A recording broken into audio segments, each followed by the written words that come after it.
tú ves a mucha gente diciendo, pero es que tú no ves a Maduro quitándose la banda.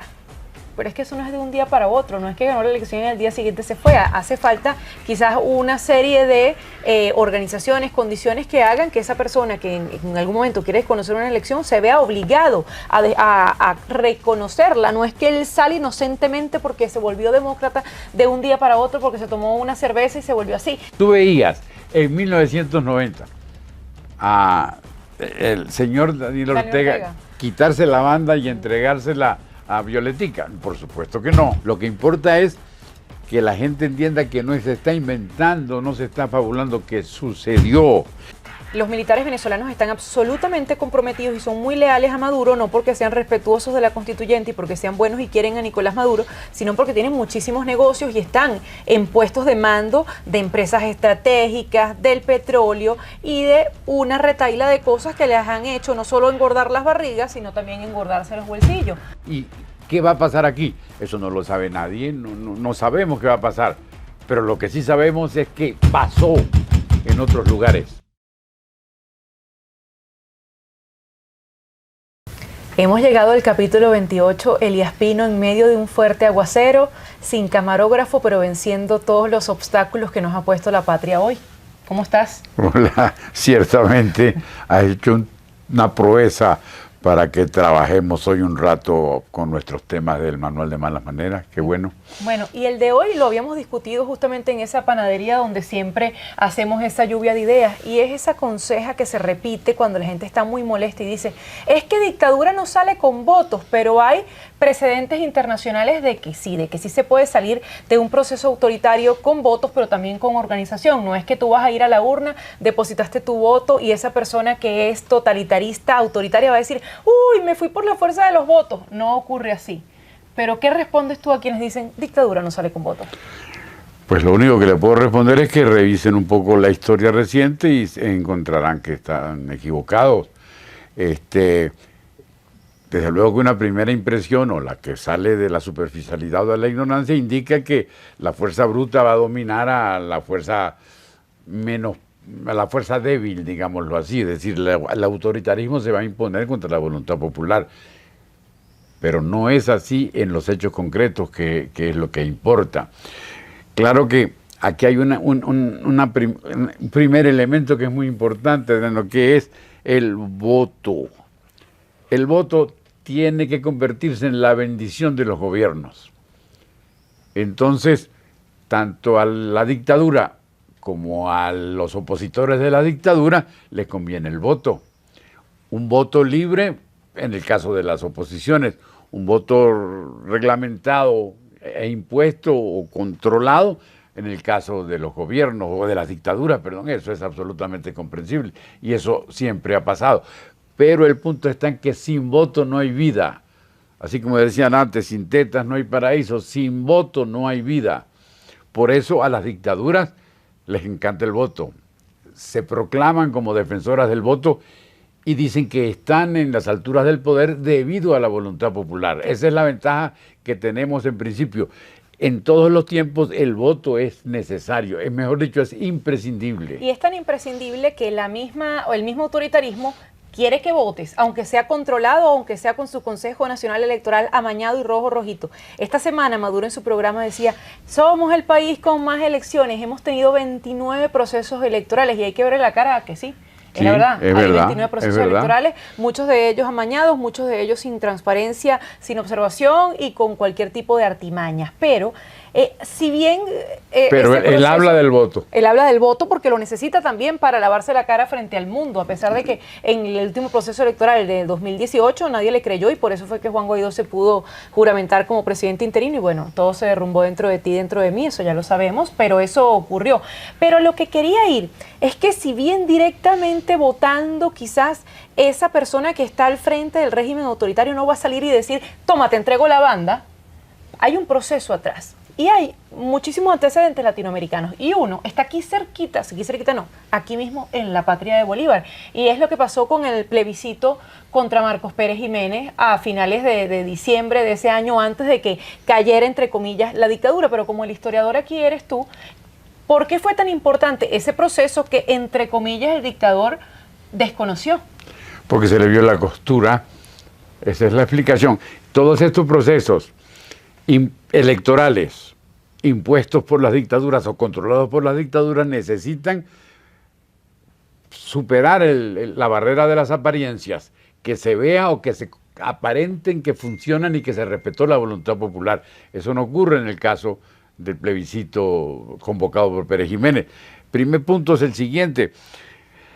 La Constitución de Pérez Jiménez establece un plazo de 5 años para una nueva elección constitucional. Ellos mismos se ponen la soga al cuello. Ellos mismos anuncian, se votará, el voto sempiterno y bendito estará presente en el año 57. Entonces se encuentran con esto, Laureano Bañaña le dice, mire general, hay que convocar elecciones. ¿Por qué? Porque nosotros lo pusimos en la Constitución del año 52. ¿Qué problema? ¿Y qué hacemos? Pues convocar. Le buscaron la vuelta y negaron la elección popular, es decir, la posibilidad de que alguien se enfrentara con el general Pérez Jiménez y convocaron un plebiscito que no está en la Constitución. Ahí está la primera costura que se le ve. La segunda costura es que se va a votar y que pierden el plebiscito, pero a pesar de perder el plebiscito proclaman el triunfo. Entonces quedan tocados de las alas para volar. Esto pasa en diciembre de 1957 y en el año 58 cae Pérez Jiménez por un golpe militar. Pero el golpe militar está precedido de un fraude electoral. De manera que el fraude electoral y los sucesos del plebiscito del año 57 se tienen que considerar como prólogo del derrocamiento de Pérez Jiménez. ¿Hubo problema electoral? Sí hubo. La manipulación del voto popular, el cambio del proceso electoral democrático, la negación de la oposición y de las campañas electorales, conduce a un plebiscito que produce mucha desilusión y mucha molestia y que fortalece a los partidos políticos, que encuentran ahora una evidencia para divulgar. La Junta Patriótica de entonces se encarga de comunicarle a la gente el fraude, explicar en la medida de lo posible cómo se tiene que hacer, y ese proceso va deteriorando la fortaleza del régimen hasta el punto de que en cuestión de días o cuestión de meses se cae. De manera que hay un antecedente electoral. Exacto, por eso te he repetido en varias oportunidades el tema de, mucha gente dice, pero es que yo no veo, o tú no ves a Maduro que se va a quitar la banda presidencial y se la va a entregar, por ejemplo, caso María Corina Machado, que es la que está en este momento en las encuestas. Tú ves a mucha gente diciendo, pero es que tú no ves a Maduro quitándose la banda. Pero es que eso no es de un día para otro, no es que ganó la elección y al día siguiente se fue. Hace falta quizás una serie de organizaciones, condiciones que hagan que esa persona que en algún momento quiere desconocer una elección se vea obligado a reconocerla. No es que él sale inocentemente porque se volvió demócrata de un día para otro, porque se tomó una cerveza y se volvió así. Y un caso interesantísimo es el de Nicaragua. A eso iba. El sandinismo nunca pensó, Daniel Ortega nunca pensó que la señora Violeta Barrios de Chamorro le iba a echar una vaina en la elección. Eso es lo que tienes. Si tú veías en 1990 a el señor Daniel Ortega quitarse la banda y entregársela a Violetica, por supuesto que no, pero se lo tuvo que hacer. ¿Por qué? Porque hubo elecciones, de manera que dictadura sí sale por elecciones. No estamos fabulando, pasó. ¿Por qué? Por dos elementos que pudieran o que están presentes en la realidad venezolana de la actualidad. Primero, el malestar popular, y en segundo lugar, la presión internacional. Sí, había observadores internacionales. Había observadores internacionales, la democracia había metido dinero, el gobierno de Venezuela estaba interesado, la Unión Panamericana, mejor dicho, la Organización de los Estados Americanos. Había un conjunto de factores foráneos que pusieron a Ortega en un callejón sin salida, o con una sola salida que era la salida electoral, y pasó. Lo que importa es que la gente entienda que no se está inventando, no se está fabulando, que sucedió, y que también sucedió en el Perú. En 1980, el general Morales Bermúdez, como consecuencia de la presión internacional, como consecuencia del crecimiento del malestar popular, convocó elecciones. No tuvo más remedio que convocar elecciones y rapid fly. Chao pescado, general, usted se va, se restablece la democracia. Otra fábula, no, eso pasó. Y otro que pasó hace apenas, creo que 35 años, si no estoy sacando mal la cuenta, es por supuesto el referendo, el plebiscito chileno para sacar a Pinochet del poder. ¿Me quieren que me quede por tantos años más? Pues la gente votó que no, pero no es que la gente vota que no y Pinochet estaba contento y le fue a entregar el poder. Hubo una semana de tensión, incluso he leído o he visto en algunos reporteros que hubo un apagón y todo el mundo pensaba que se iban a robar esa elección y bueno, Pinochet se la iba a robar, pero llega un momento en que su mismo mando militar dice, mira no, pero tiene que crear las condiciones. ¿Quién maneja el Consejo Nacional Electoral, vamos a llamarlo así, en ese plebiscito? La gente de la dictadura. ¿Quién cuenta los votos? El Ministerio del Interior. ¿Quiénes son los miembros del Ministerio del Interior que cuentan los votos? La gente de Pinochet. No, y además una dictadura más asesina que la de Pinochet es muy difícil. Es muy difícil, o sea, la ha habido, por supuesto, pero que hay miedo. Mucho miedo. Pero también una cosa previa y que es muy importante, el prólogo, la unificación de los partidos de la oposición. La democracia cristiana se tiene que tragar a los socialistas, se tiene que tragar a los comunistas y marchar juntos a una elección perdida. A una elección perdida.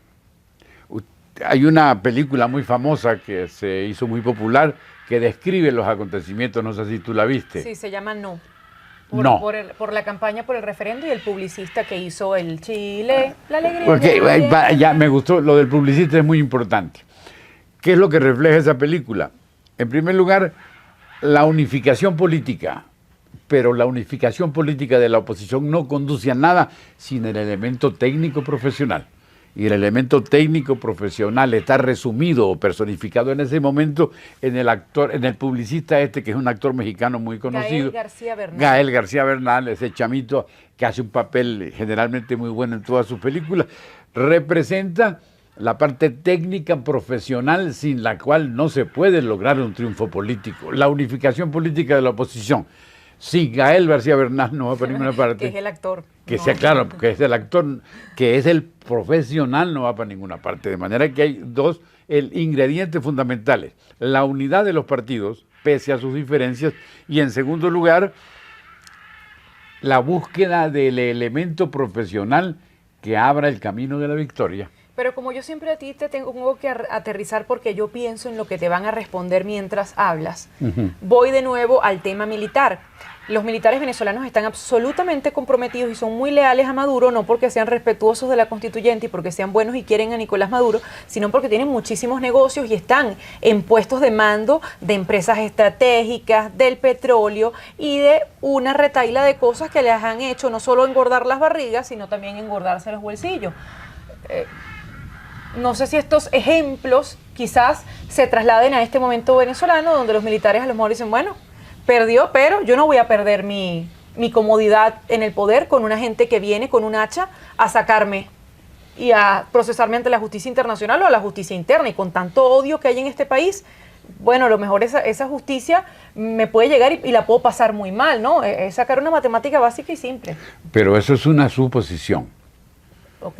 Vamos a suponer entonces que los generales del alto mando de Pinochet no estaban en el infierno, sino que estaban en el paraíso, gozando de todas las prebendas y dominantes de un poder absoluto.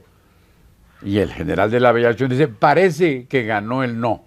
Es decir, tumbó todo el parapeto del fraude que estaba programado y preparado ya para declarar el triunfo de Pinochet, y tumbó aquello. Ese general era loco, salía del manicomio, no, salía del Ministerio del Interior. Ese general no disfrutó de las mieles del poder, por supuesto que sí, pero no sé por qué motivo especialmente, no sé por qué presión, dijo esto hay que pararlo, se terminó. A lo mejor tuvo una llamada del Pentágono, vete tú a saber qué pasó, esa es una suposición, pero algo lo condujo a tocar tierra. ¿Y qué va a pasar aquí? Eso no lo sabe nadie, no sabemos qué va a pasar, pero lo que sí sabemos es que pasó en otros lugares. Y no pasó en Indochina, pasó en América Latina. Pasó aquí y pasó ayer, y que no estamos inventando, y que por consiguiente se puede repetir, entre otras cosas por el ventajón que tenemos de ver esos ejemplos. Y por la disposición a votar. Félix Seijas, de la encuestadora Delfos, Ajá. en una reunión que tuvimos recientemente con él, daba cuenta del interés que tiene la gente por votar, que no está tan oculto como quizás podría verse, esa atomización de la oposición ha mellado en la voluntad del ciudadano de ir a las urnas, no, para nada. Bueno, pero volviendo a ese tema de militares, organización, voto y dictadura, no sale con votos mucha gente no, muchas veces la gente en su propia desesperación y cuando llevas tantos golpes no te das cuenta que las dictaduras cometen errores. Y cuando tú estás en lo más oscuro piensas que eso nunca va a pasar a ti, no, eso pasó allá en Paraguay, eso pasó allá en Chile por X o por Y, pero pasó porque las dictaduras cometieron un error. A lo mejor fue un error de Pinochet haber convocado el plebiscito, pudo haber sido más autoritario y no confiarse de su poder, y mira, ahí está. Lo mismo Daniel Ortega y cuantas otras. Es decir, las dictaduras cometen errores y nuestro proceso autoritario cometió un error y está fresquito. El error Barinas, que no es bueno trasladarlo porque Está es verdad, bien, Barinas cierto. no es Venezuela. Ajá, sí, Barinas no es Venezuela. Pero el gobierno de Nicolás Maduro cometió un error. ¿Cuál fue el error? Que pensó que el CNE que tenía en su momento le iba a ser leal siempre, traidor nunca, y resulta que, bueno, elimina a Superlano, inhabilita a la esposa de Superlano, y ahora viene un señor que se llama Sergio Garrido y dijeron, chica, ese le ganamos, pues mira, la rabia de la gente era tal que fue y le respondió al señor Garrido, Y además subestimó al su Consejo Nacional Electoral. a los votantes. Bueno, los votantes, yo creo que también al CNE, yo creo que pensó que ese CNE le iba a entregar nuevamente en bandeja de plata la gobernación de Barinas al candidato de ese momento. Y mira, ¿no? Reconoció el triunfo del señor Garrido. Y era un candidato importante para la imagen de la Bueno, de la dictadura. La cuna del difunto, tú me dirás si es importante o no. Primero el lugar, pero el candidato. También. No estamos hablando de que escogieran un líder de Barinas, sino alguien de la familia sagrada. ¿Y cómo se dice eso? El yerno. El No sé, yerno, no me acuerdo sí, cómo el se dice yerno, eso. de la sagrada familia. Exacto. Padre de nietos de Hugo Chávez y Chácata. Óyeme, esos son muy importantes. Entonces, no busquen a Checoslovaquia ni a Polonia. Miren a Barinas, pero miren a la unificación que se dio en Barinas. Si el ejemplo fue ayer, ¿por qué no se puede repetir? ¿Quiénes lo hicieron? Los marcianos. Porque No, la la gente de dictadura prende. Barinita y la gente del No, río no, pero ahí sí Boconó. te voy a parar. Si hay algo en lo que es especialista, este gobierno es que aprende de sus errores. Ya pusieron la torta ahí, no van a dejar que les vuelva a pasar. Pero tampoco hay que creer que todo está acabado, que está perdido, apaga, vámonos, no, se acabó, esta gente no nos va a reconocer. Tú no sabes qué puede pasar de aquí al 2024. Tú hablaste hace poco de unos números o unas opiniones positivas que da un encuestador muy importante como es Félix Seijas.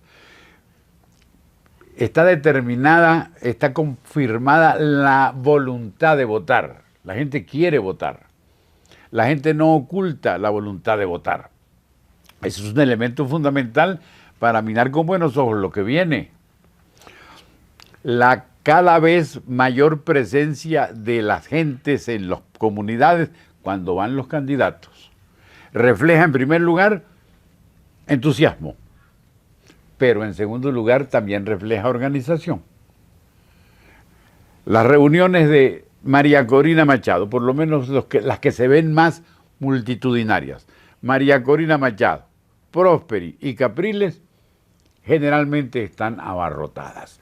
Dime tú si eso se multiplica en votos, o mejor dicho, la pregunta al revés, ¿por qué esa multitud no se va a concretar en votantes? Porque esa es la pregunta que se tiene que hacer. Si está pasando, deberá pasar también mañana. Yo creo que va a haber votos. El problema es que también tenemos que tener madurez política y organización política, porque no solo depositan, bueno, aquí no se deposita nada en urna. Bueno, pero esa es una imagen. Esa es la imagen. Tocando el tarjetón en la cara que tú quieras. Bueno, la cara que tú quieras no. La que te permite el gobierno, porque eso es otro tema que ya hemos dicho antes, pero habilitando el óvalo de ese candidato que nos vaya a representar como oposición no es solo el camino es dificilísimo, es de tener madurez, de saber enfrentar, de saber negociar y de saber plantarse también ante lo que va a venir, pues no nos podemos quedar en el chinchorro, no, bueno, ganamos, si votamos ganamos, no, pendejo, ya hemos votado, hemos ganado y no lo logramos. Y es evidente, Adriana, que ya hay una conexión entre la presencia y la propuesta de los precandidatos y la multitud popular. se va a las comunidades, se va a los barrios, se va a las aldeas y a las ciudades del interior, el candidato plantea sus argumentos y la gente los escucha. A veces son 100 personas, pero a veces son 1000 y 2000 y 3000. Y se está volviendo a escenarios que parecían desaparecidos, escenarios históricos, los más viejos. Recuerden qué pasaba en Venezuela antes de la llegada de Chávez. Un mitin de Copey muy grande o muy pequeño, un mitin de los ADECO muy grande o muy pequeño, la gente del MAS en reuniones muy grandes o muy pequeñas, con sus colores, con sus banderas, con su mensaje. Y eso pasó. Y eso no eso lo inventamos nosotros. La cuestión está en reinventarlo y lo estamos reinventando en este momento. Eso lo va a hacer el chavismo. ¿Qué cosa puede inventar si no tiene esa historia democrática? ¿A qué memoria acude el chavismo? ¿A qué memoria acude el autoritarismo si eso no existe en su historia, ni en su memoria, ni en su sensibilidad? Todo eso juega a favor de un resultado positivo que desplace a la dictadura. Este tema lo vamos a dejar para el próximo capítulo porque acabas de despertar una idea y es el germen democrático que parecía dormido en la sociedad venezolana. No estamos muertos, tampoco de parranda. Estamos en eso. Así finaliza el capítulo 28 del Manual de Malas Maneras, sin camarógrafo, con guacharacas e incluso algunos insectos que se te pegaron y a ti y a mí en la camisa. Ah, bueno, eso está bien. Muchas gracias.